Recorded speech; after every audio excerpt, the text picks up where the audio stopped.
Bonjour et bienvenue. Aujourd'hui, on s'attaque à une série de textes qui pourraient bien dynamiter notre vision du néolithique. C'est le moins qu'on puisse dire.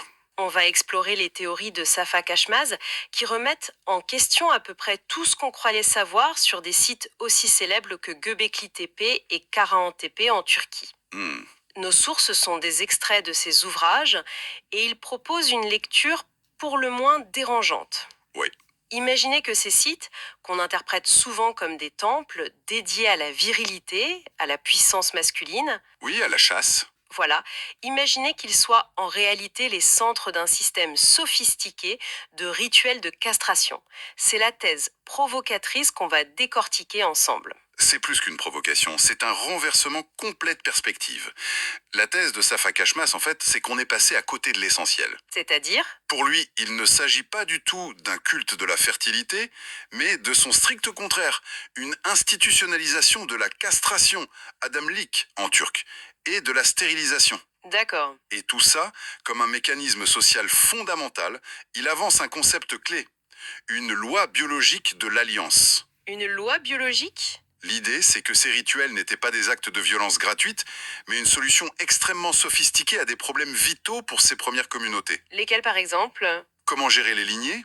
À qui appartiennent les enfants lors d'une alliance entre deux clans? Notre but, c'est de voir sur quoi il se base. Concrètement, qu'est-ce qui lui fait dire ça? C'est une théorie énorme. J'imagine que pour affirmer une chose pareille, il faut des preuves tangibles qu'on peut toucher du doigt.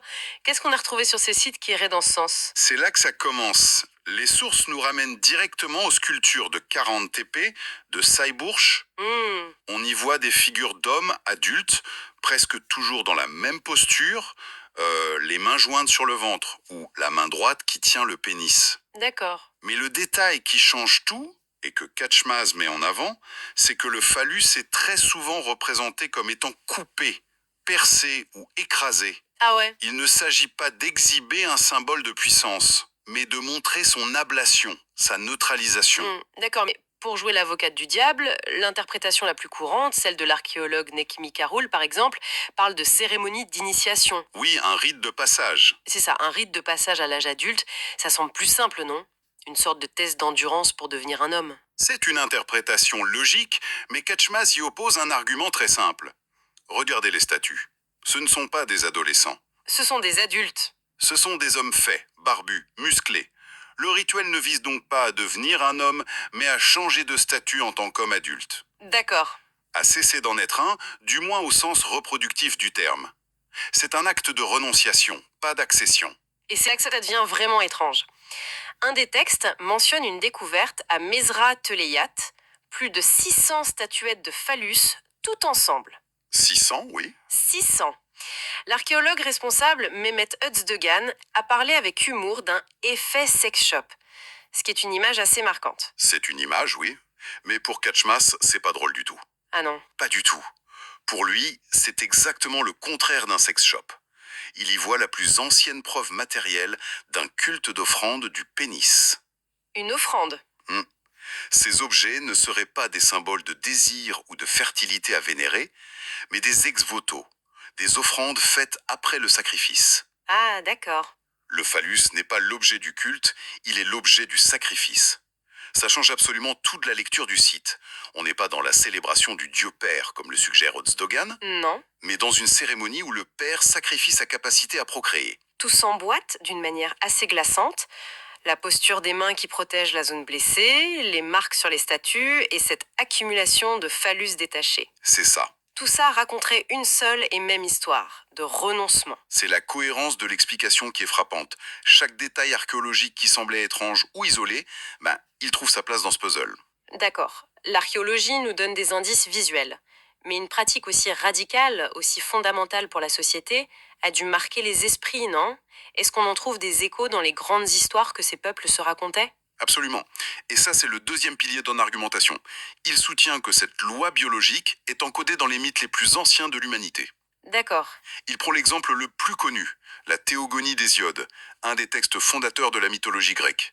Et il nous dit, regardez comment tout commence. Le récit débute littéralement par la castration du père. Exactement. C'est le mythe d'Ouranos, le ciel, qui maintient ses enfants prisonniers dans le ventre de Gaïa, la terre, et c'est leur fils, Chronos, qui les mascule avec une serpe. Voilà. Et cela soulève une question essentielle, que Katzmaz pose directement. Pourquoi la castration et non le meurtre? C'est une bonne question. Chronos aurait pu tuer son père. La réponse de Katzmaz, c'est que le meurtre ne résout rien au problème de fond. Ah, Le conflit central, c'est un conflit de propriété sur les enfants, entre la lignée du Père Ciel et celle de la Mère Terre. Tuer le père laisse la question en suspens. alors que la castration, La castration, en revanche, est une solution juridique implacable. Elle annule la revendication reproductive du père. Les enfants à naître appartiennent désormais sans conteste à la lignée de la mère. C'est un acte biopolitique fondateur. et ce n'est pas un mythe isolé.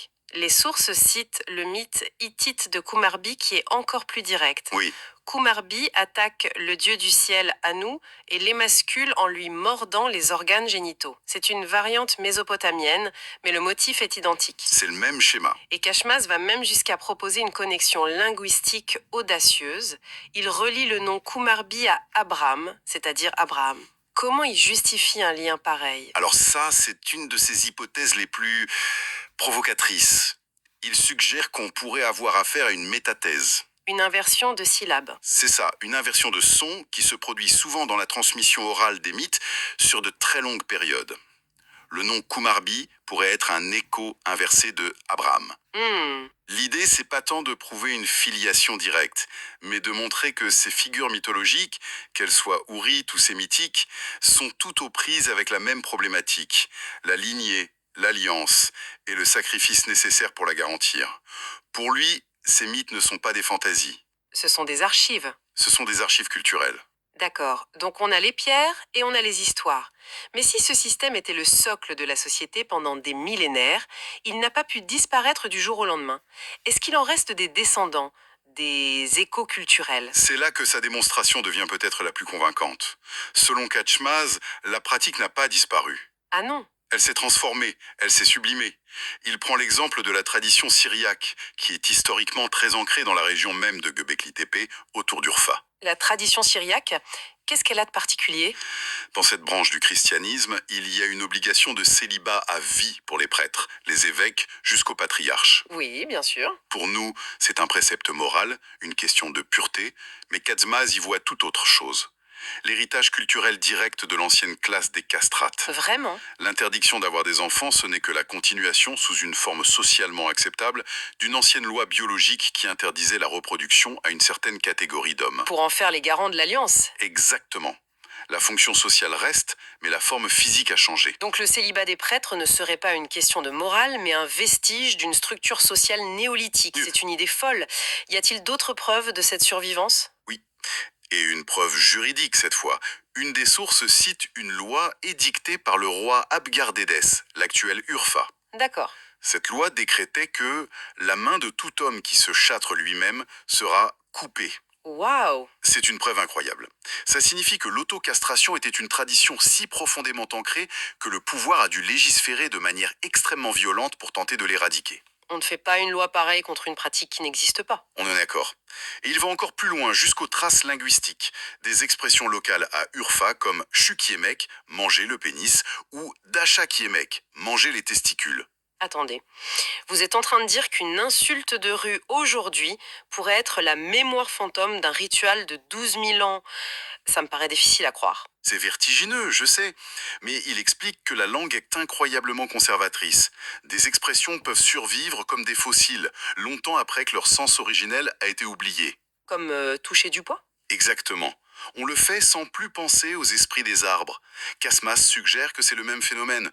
Ces expressions, aujourd'hui de simples insultes, seraient les derniers vestiges d'un rituel où le phallus était un objet de sacrifice. Voire de consommation rituelle? Peut-être même.